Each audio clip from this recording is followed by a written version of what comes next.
Retour sur le plateau de Direct Gestion. Mon invité ce matin, Jean-Noël Vieille, pour un gérant 3 questions. Jean-Noël, bonjour. Bonjour. Vous êtes gérant chez 360 Xence. Parlez-nous déjà de cette entité, réunion de 360 AM et Xence il y a un peu plus d'un an. Oui, absolument. Enfin, fusion juridique exactement en juin 2014, donc ça fait plus de 6 mois. Deux sociétés très complémentaires. Nous gérons aujourd'hui ensemble 250 millions d'euros. Nous avons l'objectif dans les 2 ans à venir de monter autour des 500 euros par croissance interne et par croissance externe. Nous sommes spécialisés plutôt dans on va dire que notre ADN, c'est un petit peu la préservation du capital. Donc nous avons des fonds plutôt prudents, à la fois obligataires et aussi des fonds donc flexibles et quelques fonds également longs. Et nous faisons également beaucoup de sur-mesure, beaucoup de gestion sous mandat.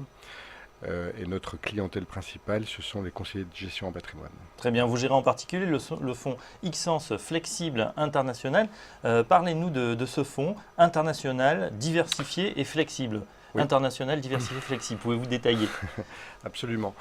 Donc j'ai commencé à gérer ce type de fonds qui aujourd'hui sont un petit peu plus connus qu'auparavant, mais il y a une dizaine d'années, donc pas dans les mêmes structures.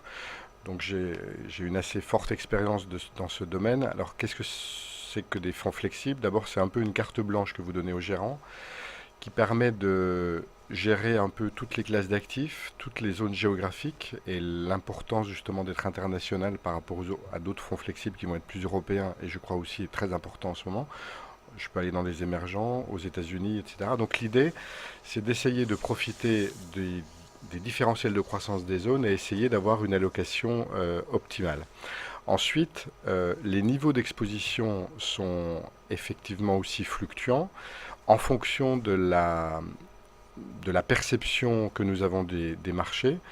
Donc, par exemple, on aura l'occasion d'y revenir, mais après la hausse qu'on a connue récemment, c'est un fonds qui aujourd'hui est exposé dans la partie action seulement autour de 10%, mais j'ai une possibilité d'intervention entre 0 et 120. Et c'est ça toute la richesse en fait et l'opportunité de ce type de fonds qui permettent, quand les choses vont plus mal, de totalement sortir par des mécanismes de couverture.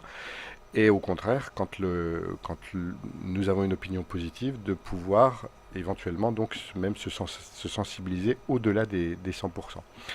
Alors ce sont des fonds assez difficiles à gérer quand même, puisque surtout, je dirais que la plupart de ces fonds-là, et y compris d'ailleurs le mien, on a traversé assez difficilement la deuxième partie de l'année 2014 par exemple, qui était, si vous vous en souvenez, un marché qui était très volatile, avec des très fortes variations, à la hausse comme à la baisse. Et c'est vrai que c'est quand même assez difficile, quand on n'a pas trop de tendance, de trouver la bonne équation et la bonne sensibilité justement à ces marchés. Donc finalement, l'année 2014 a été souvent assez difficile. Par contre, l'année 2015 semble meilleure. S'annonce plus bénéfique. Donc le fonds Xence Flexible International en hausse de près de 6% year to date, c'est-à-dire depuis le 1er janvier. On va y revenir dans un instant dans la suite de Direct Gestion dans le débat. À tout de suite.